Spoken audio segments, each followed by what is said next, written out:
Saudara-saudari terkasih, mari kita menandai diri kita dengan tanda kemenangan Kristus.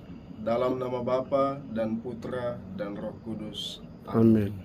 Ya Allah, Bapa yang Maha Kuasa dan kekal, kami mengucap syukur atas penyertaan-Mu bagi kami dalam setiap perjalanan hidup. Kami mohon kepadamu, utuslah Roh Kudus-Mu menyertai hati dan pikiran kami, agar kami dapat mendengarkan dan merenungkan sabda-Mu. Sebab Dikaulah Allah kami yang hidup dan berkuasa, kini dan sepanjang segala masa. Amin. Tuhan bersamamu, Dan bersama rohmu, inilah Injil suci menurut Lukas. dimuliakanlah Tuhan. Yesus berkata pula kepada orang banyak, "Apabila kamu melihat awan naik di sebelah barat, segera kamu berkata, akan datang hujan, dan hal itu memang terjadi. Dan apabila kamu melihat angin selatan bertiup, kamu berkata, hari akan panas terik, dan hal itu memang terjadi. Hai orang-orang munafik, rupa bumi dan langit kamu tahu menilainya. Mengapakah kamu tidak dapat menilai zaman ini? Dan mengapakah engkau juga tidak memutuskan sendiri apa yang benar? Sebab jikalau engkau dengan lawanmu pergi menghadap pemerintah, berusahalah berdamai dengan dia selama di tengah jalan, supaya jangan engkau diseretnya kepada hakim, dan hakim menyerahkan engkau kepada pembantunya, dan pembantu itu melemparkan engkau ke dalam penjara. Aku berkata kepadamu, engkau tidak akan keluar dari sana sebelum engkau membayar hutangmu sampai lunas." Demikianlah sabda Tuhan. Terpujilah Kristus.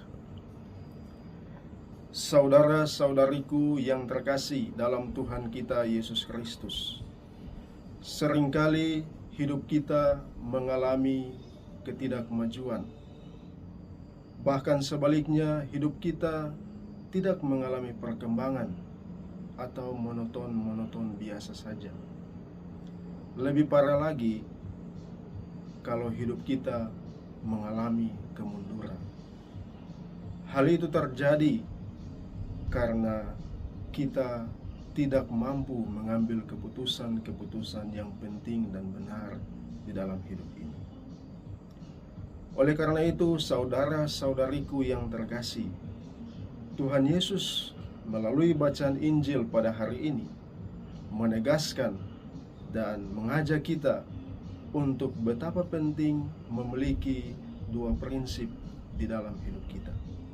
Yang pertama, membuat sebuah keputusan dengan baik dan benar.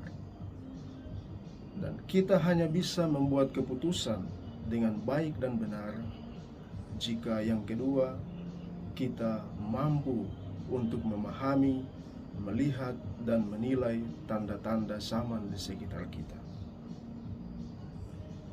Saudara-saudariku yang terkasih dalam Tuhan kita Yesus Kristus, janganlah bermimpi untuk menjadi orang yang baik dan benar kalau kita tidak mampu untuk melihat, memahami, dan mengerti situasi, tanda-tanda zaman, bahkan keadaan sesama kita yang ada di sekitar kita.